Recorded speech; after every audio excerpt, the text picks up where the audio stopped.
events leading up to our entry into the war. Well, what are the causes? Why are we Americans on the march? Is it because of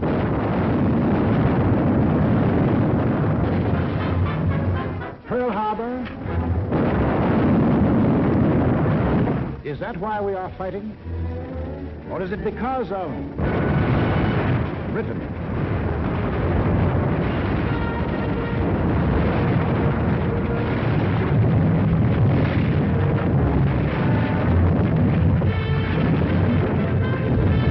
France?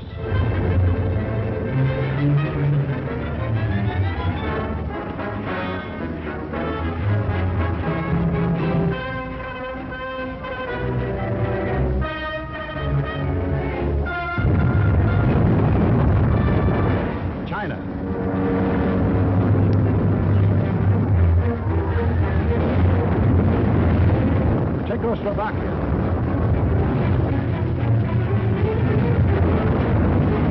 Norway.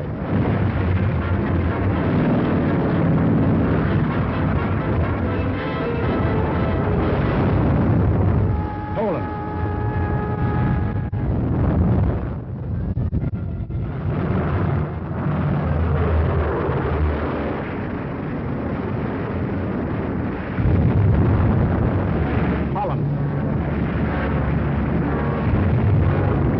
Greece.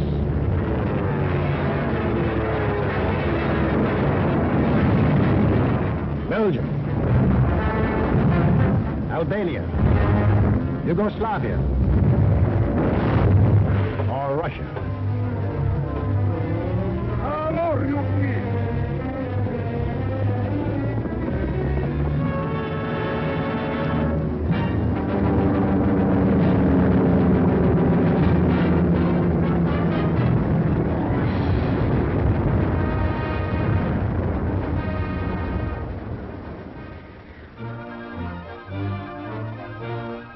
Just what was it made us change our way of living overnight? What turned our resources, our machines, our whole nation into one vast arsenal, producing more and more weapons of war instead of the old materials of peace?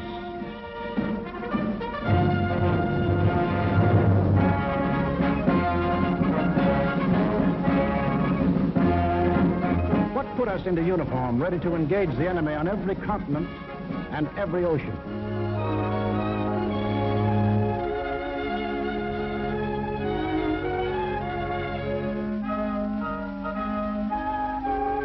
What are these two worlds of which Mr. Wallace spoke? The free and the slave. Let's take the free world first. Our world. How did it become free? Only through a long and unceasing struggle inspired by men of vision. Moses, Muhammad, Confucius,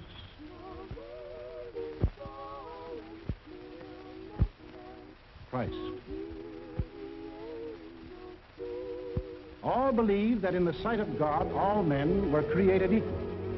And from that there developed a spirit among men and nations, which is best expressed in our own Declaration of Freedom. We hold these truths to be self-evident, that all men are created equal. It is the cornerstone upon which our nation was built, and the ideal of all the great liberators.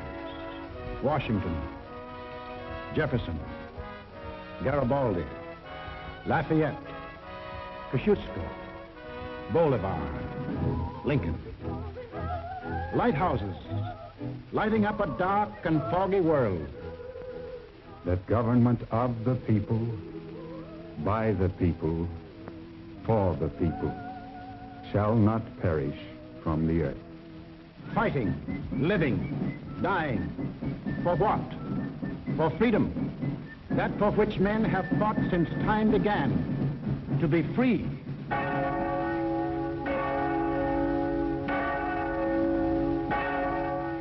Is life so dear, or peace so sweet, as to be purchased at the price of chains and slavery? Forbid it, Almighty God.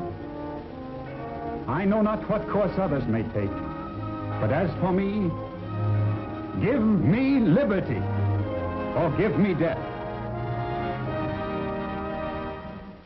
But what of this other world? Here, men insisted that progress lay in killing freedom. Here, they were putting out the lighthouses, one by one. Here, the march of history was reversing itself. In Italy, it began when an ambitious rabble-rouser set his followers marching on Rome. The country, like every other country after the last war, was torn by political unrest, hard times, unemployment. Two courses were available to the Italian people. They could solve their problems in a free, democratic way, or they could let someone else do the solving for them. They made the tragic mistake of choosing the second course. They put their trust and faith in this one man. They believed he represented them. Actually, he planned to betray them for the selfish interests of himself and the group back of him, just as he had earlier betrayed those who first supported him. In Germany, another and even more forceful demagogue set his followers marching from the Munich beer hall. He too had the sinister opportunity to take advantage of post-war chaos.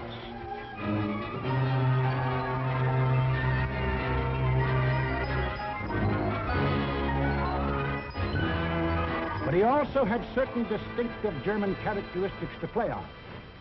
To start with, the Germans have an inborn national love of regimentation and harsh discipline. He could give them that.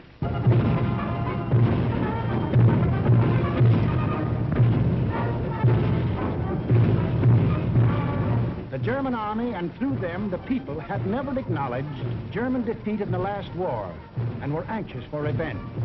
That too he promised them. The wealthy and powerful industrialists were fearful of losing any of their wealth and power and were ready to back anyone who would retain it for them. He promised to take care of them too. This man cunningly played all these ends against the middle and ruthlessly set out to murder the newborn German Republic. As the will of the emperor, and to the Japanese people, the emperor is God. Taking advantage of their fanatical worship of the god emperor, it was no great trick to take away what little freedom they had ever known. Yes, in these lands, the people surrendered their liberties and threw away their human dignity.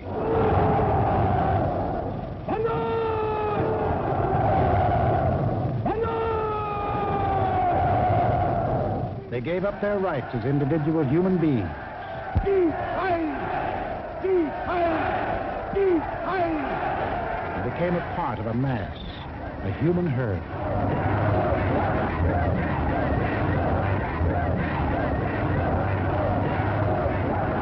Although these countries were far apart and different in custom and in language, the same poison made them much alike.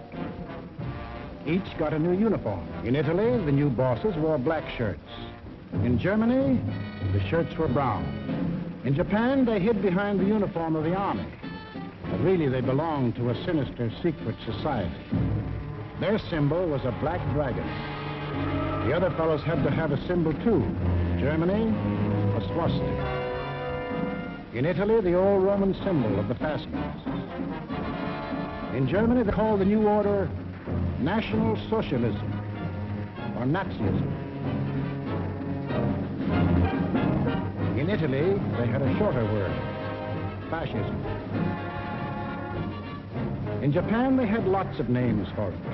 The new era of enlightenment, the new order in Asia, the co-prosperity sphere.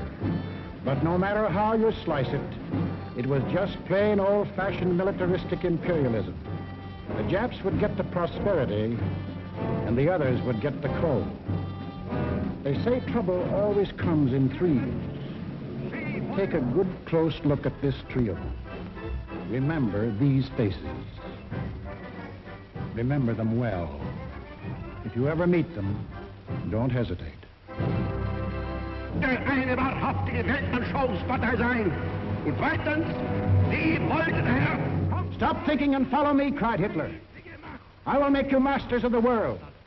And the people answered, Heil! Heil!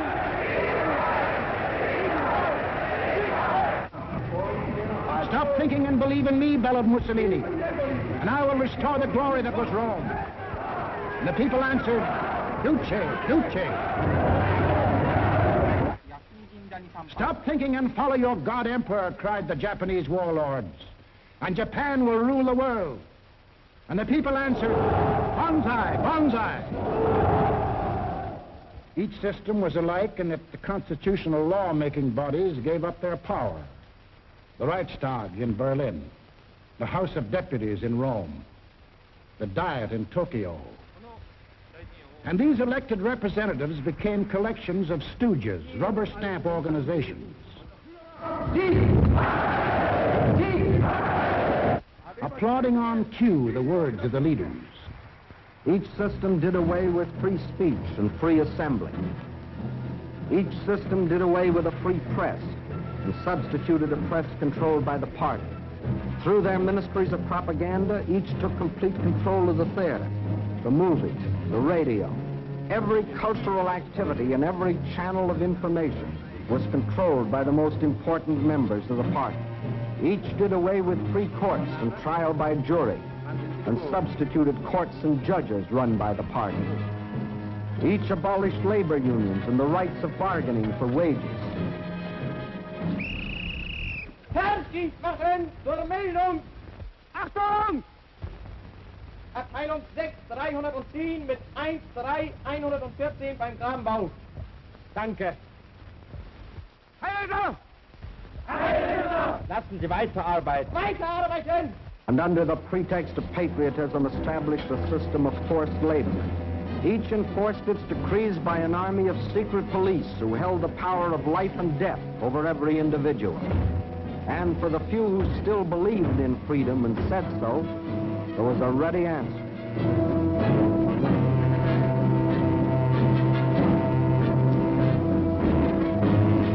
Con una mazza si può imporre silenzio ai più grandi intelletti del mondo. The greatest intellect in the world can be silenced with this. That is an exact translation of the words these black shirts cheer so lustily. Ich sage nur so viel, wenn ich das Wort Kultur höre, dann greife ich schon nach meinem Revolver. Whenever I hear anyone mention the word culture, the first thing I do is reach for my gun. Yes, they had the answer. The blackjack and the gun.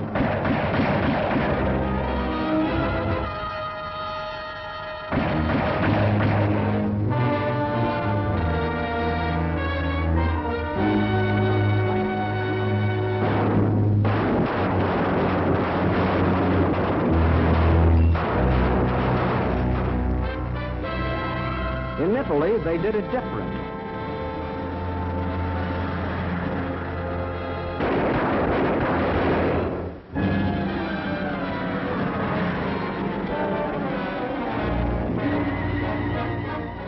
While in Japan,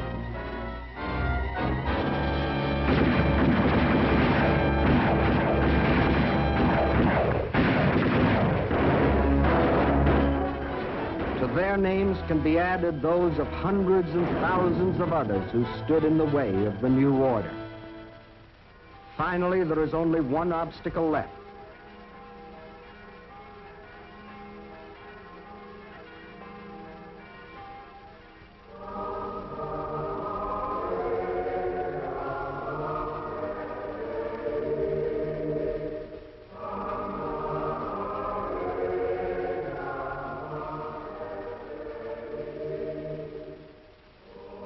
The word of God and the word of Führers cannot be reconciled.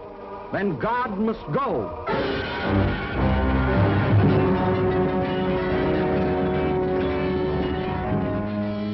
I am absolutely clear in my own mind, and I think I can speak for the Führer as well, that both the Catholic and Protestant churches must vanish from the life of our people. Thus spoke Dr. Alfred Rosenberg. And if you have any doubt that he spoke for his Führer, here is what happened.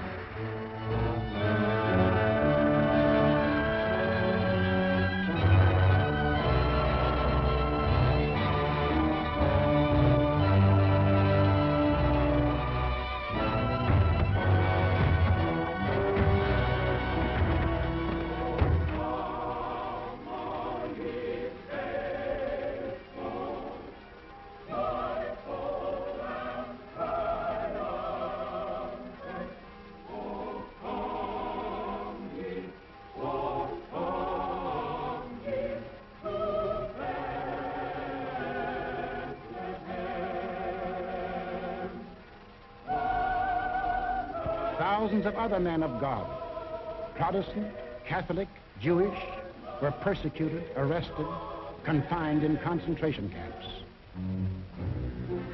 Our Führer is the intermediary between his people and the throne of God. Everything the Führer utters is religion in the highest sense. It is only on one or two exceptional points that Christ and Hitler stand comparison. For Hitler is far too big a man to be compared with one so petty.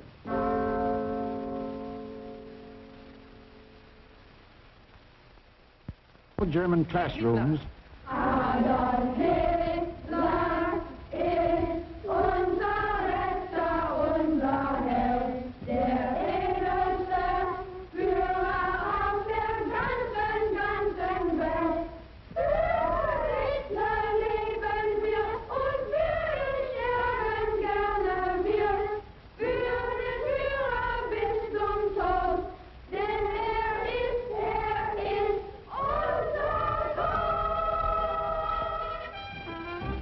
Yes, take children from the faith of their fathers and teach them the state is the only church. And the head of the state is the voice of God.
was the way of life, or better, the way of death, in that other world. Now, what of our world, the democratic world? What did we want?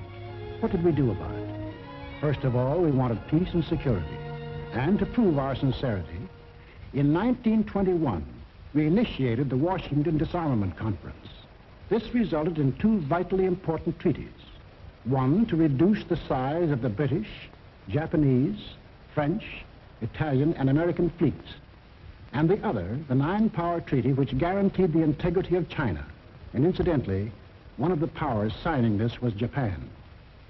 Later on, in 1929, we signed the Kellogg-Briand Pact, which was supposed to abolish war as a means of settling international disputes. This pact was signed by 47 nations, including Germany and Japan. President, I have the honor of handing you the London Naval Treaty. Faithful to our treaty obligations,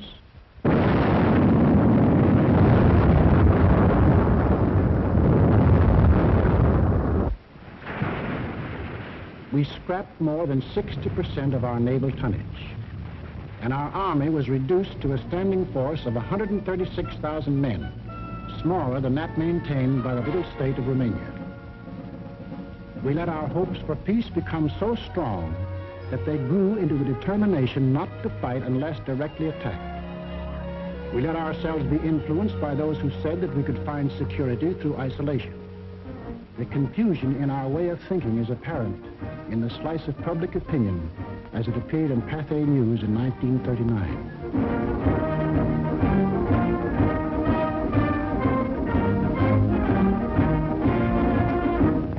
Another war, not for me. This time America should keep out, and I know I will. If war breaks out in Europe, I think that this country should heed the advice of its first president and avoid all foreign entanglements. I haven't the slightest idea of European affairs. In the event of war in Europe, I think we should stay out of it entirely. And all our efforts should be made to keep out of the fight. Let Europe fight her own battles. They mean nothing to us. We should mind our own business. By all means, no. Yes, fight. No. No. Yes. If my country calls, yes. No. We simply did not want to understand that our individual and national problems were, and always will be, dependent upon the problems of the whole world.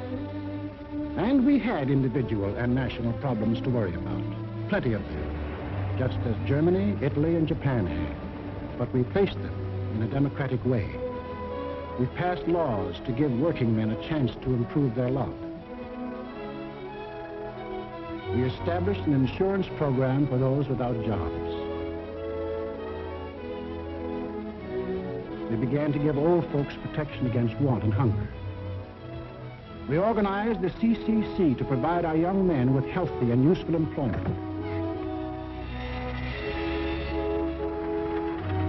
A federal works program came into being and changed the face of our nation with new roads, bridges, schools.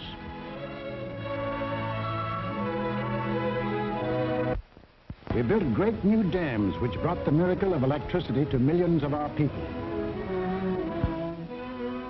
These were some of our accomplishments, but there were others not so creditable. We turned our backs on the League of Nations.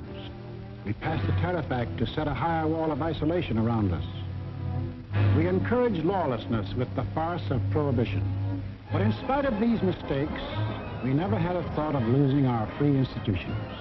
John Q. Public still ran the country. He had his choice of voting for Dewey, Wilkie, Roosevelt, or anybody else. In Germany, they had the choice of voting for Hitler, Hitler, or Hitler.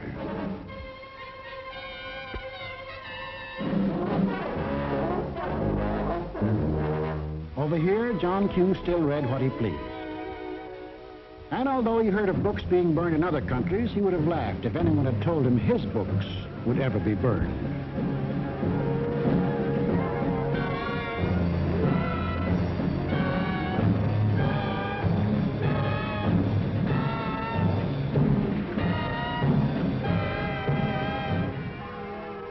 And on Sunday, if he felt like it, John Q. went to any church he pleased.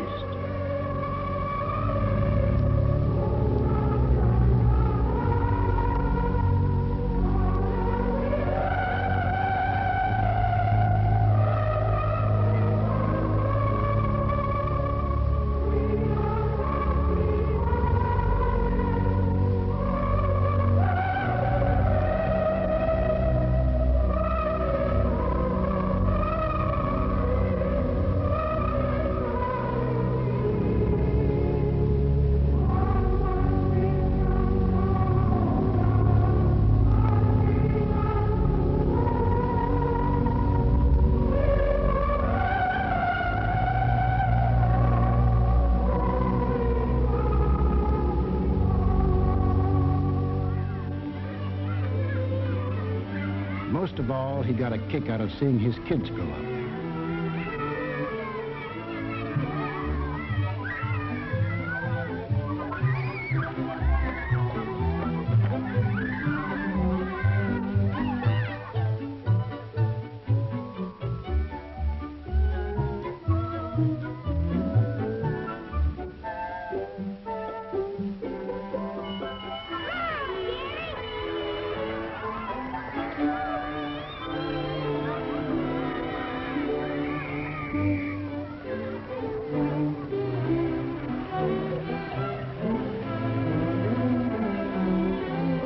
The average American was quite unconscious of the fact that some people had this in mind for the little John Q.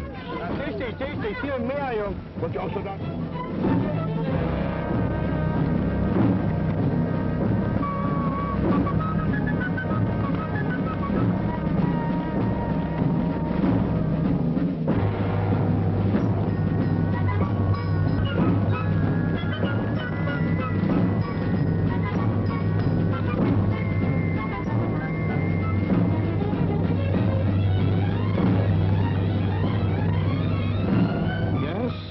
Children were being trained to kill, John Q's kids were giving their pennies to help them have life.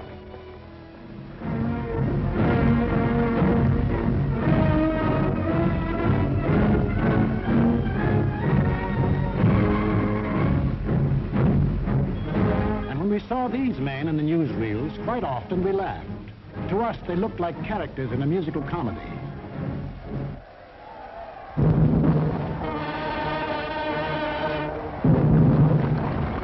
But they weren't comic, they weren't funny, they were deadly serious. They were out for world conquest. And what made it doubly serious was that there were 70 million Japanese, 45 million Italians, and 80 million Germans, all hopped up with the same idea. Deutsches Volk hilft dir selbst. Jeder soll helfen. Their leaders told them that they were supermen, Herrenvolk, the Nazis called it. The master race, destined to rule all other peoples on Earth. Take a good look at these humorless men. These were to be the rulers of the ruling race. Leben, auch ihr bürgerliches Dasein ist gesichert in diesem nationalsozialistischen Staat. Obey us blindly, and you will attain your rightful place in the world. All other people will be your slaves. That's what they promised them. That Americans, Chinese, Russian, South Americans, all free peoples would work for them and make them rich. And how they ate it up.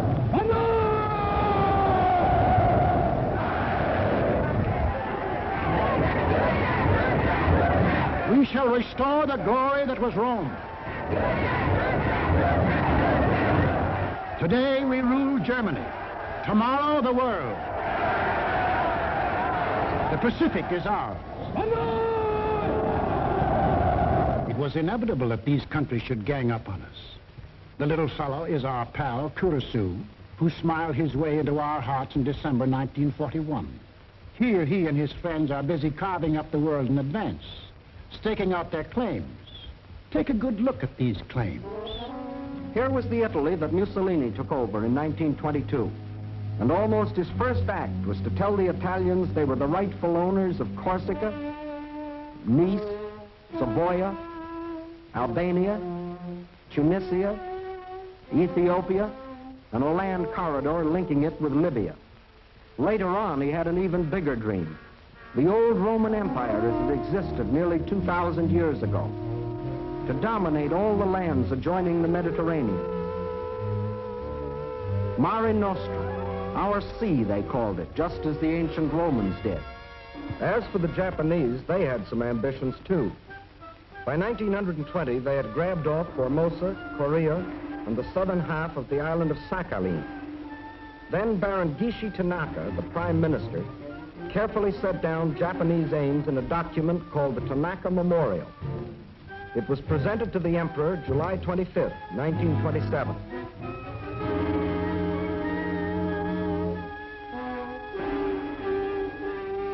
Here was their dream.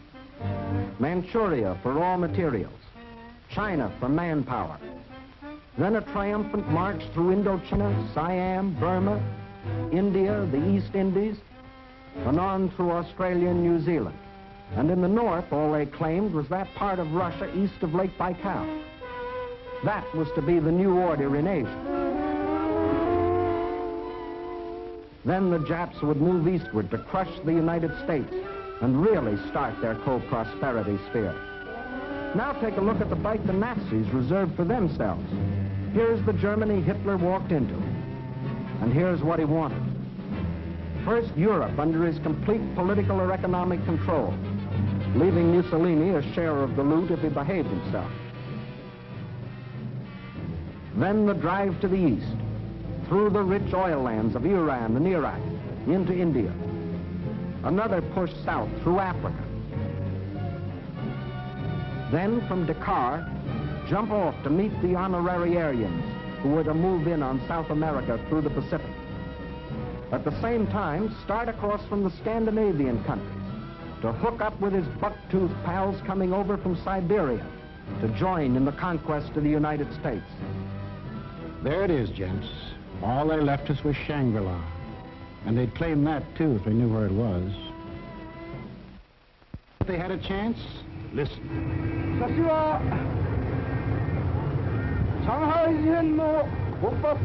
When war comes between Japan and the United States, I shall not be content merely to occupy Guam, the Philippines, Hawaii, and San Francisco. I look forward to dictating the peace to the United States in the White House at Washington.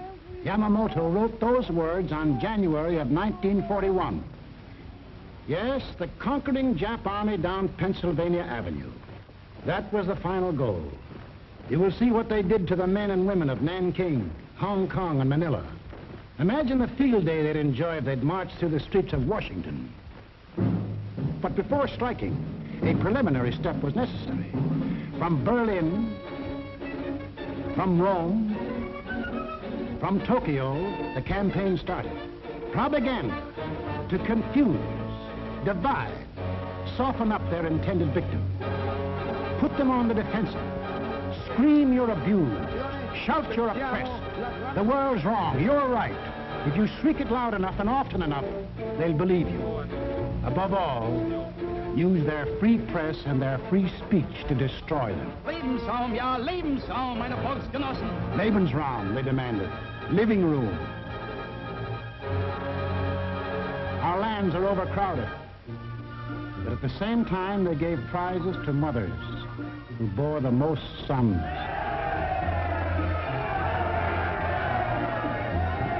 They brought together large groups of young men and young girls for human breeding. Read what one of their leaders wrote.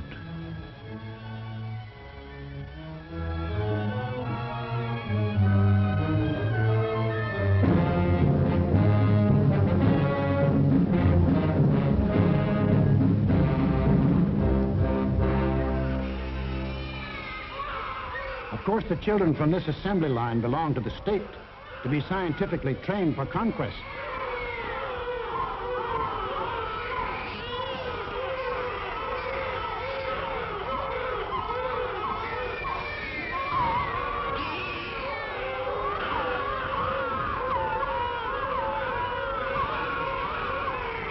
Another hour was the lack of raw material. They claimed they were the have-nots and we were the haves. But out of this supposed lack, they built up the greatest war machines the world has ever known. These are the published figures from the German military budget. Actually, between 1933 and 1939, Hitler's program of rearmament cost more than $80 billion. The Nazis alone assembled a striking force of 30 panzer divisions, 70 motorized divisions, 140 infantry divisions, plus the Luftwaffe, the world's largest air force. And they had no raw materials. Think of the bread, the automobiles, the good things of life that the German, Italian, Japanese leaders might have given their people if they had spent this money for peace instead of war. You know what billions we are now spending to match their military force? No. No, these arguments were all smokescreens. When war came, the democracies proved to be the have-nots, and our enemies the haves. And when war came, where did it come?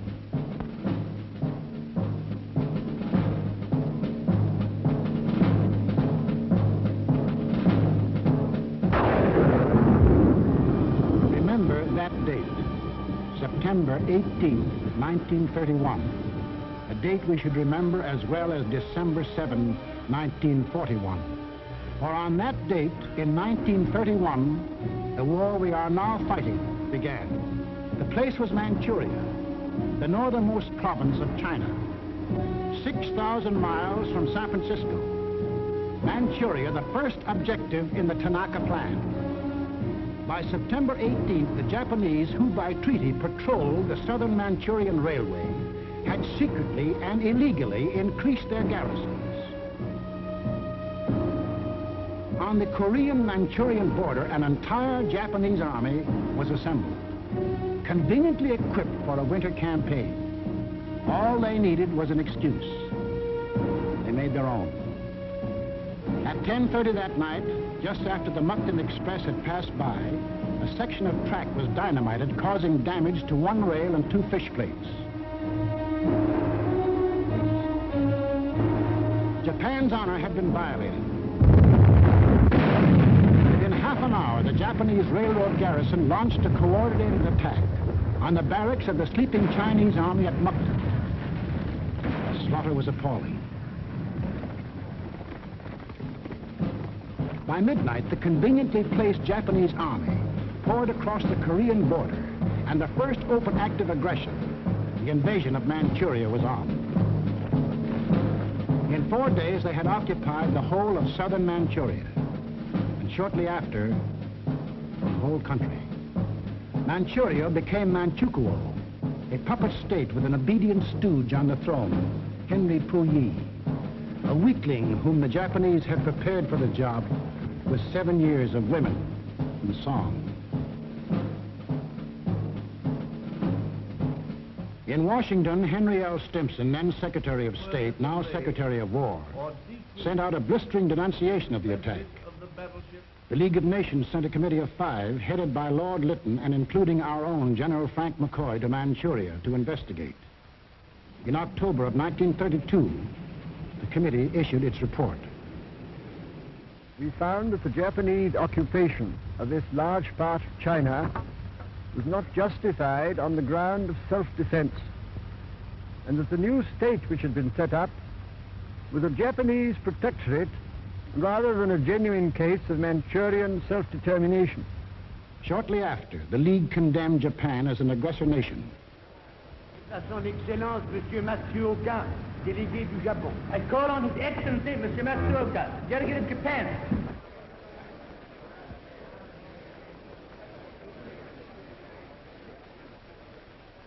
It is a matter of common knowledge that Japan's policy is fundamentally inspired by a genuine desire to guarantee peace in the Far East and to contribute to the maintenance of peace throughout the world.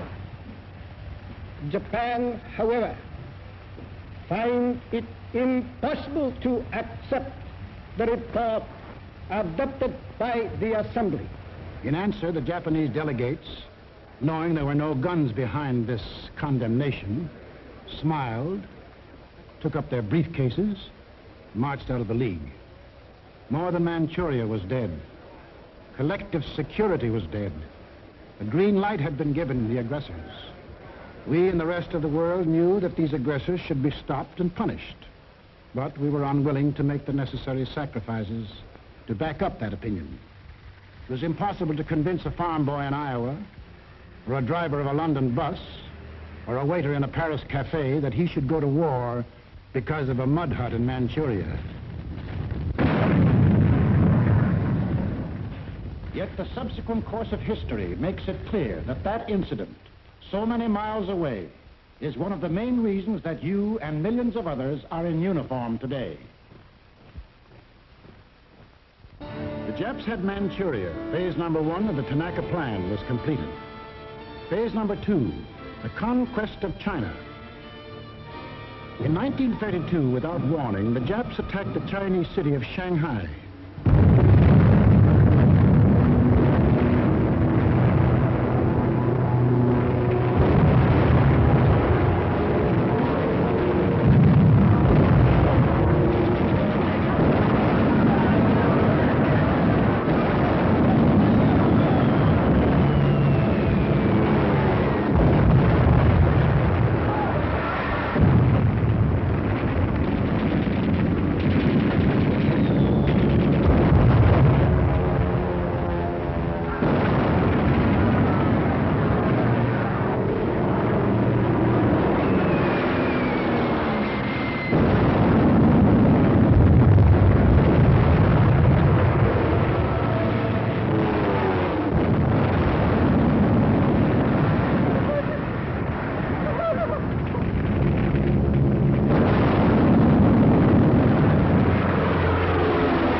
Here they met such stubborn resistance that they had to pour more than 75,000 troops into the local battle before capturing the city.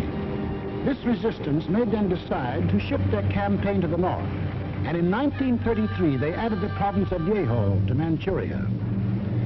Yes, the Japs launched the second phase of the Tanaka Plan, but they had yet to finish it. A united nation stands against them. Under the inspired leadership of General Chiang Kai-shek, the Chinese people fought and still fight on. Meantime, what of Japan's partners? What helpless people were they planning to bomb, slaughter, drive into slavery? Hitler was not yet ready, but Mussolini was. Mussolini had to be. His people were growing restless. Fascism hadn't produced the heaven on earth that he had promised them. So he pulled the old trick of launching a foreign war to divert attention from troubles at home. So Mussolini beat his chest like Tarzan and looked around for a worthy foe. He found one, Ethiopia. A good country for the beginning of a glorious empire. Its army had no machine guns. Its army had no tanks.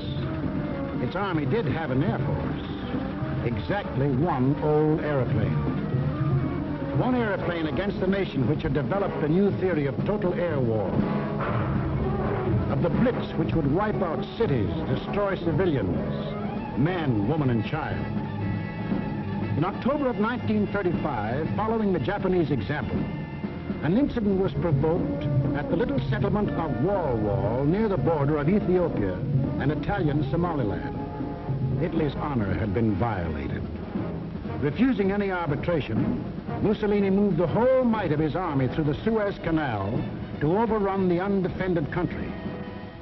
Ethiopia's emperor, Haile Selassie, appeared before the League of Nations.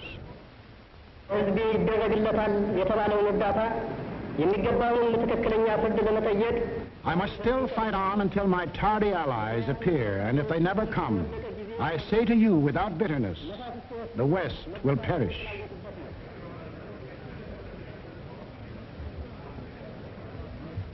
Members of the League half-heartedly stopped trading with Italy, but refused the only thing that will stop any aggressor: force. Ethiopia was left to herself. Native leaders came to pledge their allegiance.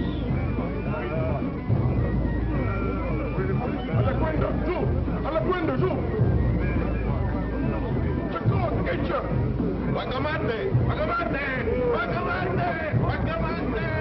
The people of Ethiopia, with their spears and bare hands, faced the guns and the tanks of the invaders, fighting desperately and gallantly to save their country from conquest.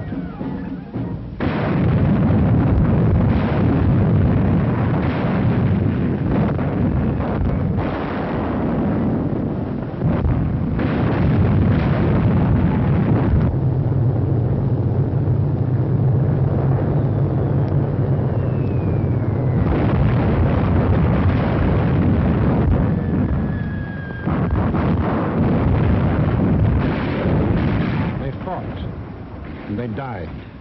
But in the end, there could be but one result. Might triumphed. Italy conquered Ethiopia. Many of our elected leaders warned us of danger.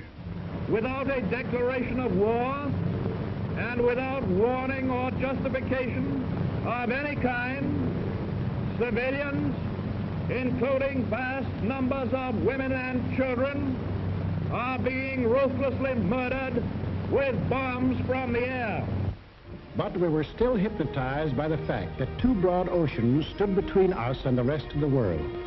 We didn't realize that the time when months were needed to span these oceans was ended, that the steamship had cut these months to days, and that now the whole Earth's surface could be covered in the space of hours.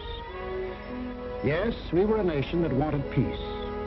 But we hadn't yet learned that peace for us depends on peace for all. Nobody would run the risk of war because of some mud huts and barren plains in Ethiopia, any more than we would run the risk for some similar huts and plains in Manchuria.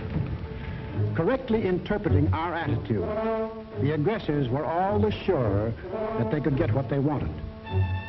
Japan had started on her march of conquest. Italy had begun her new empire.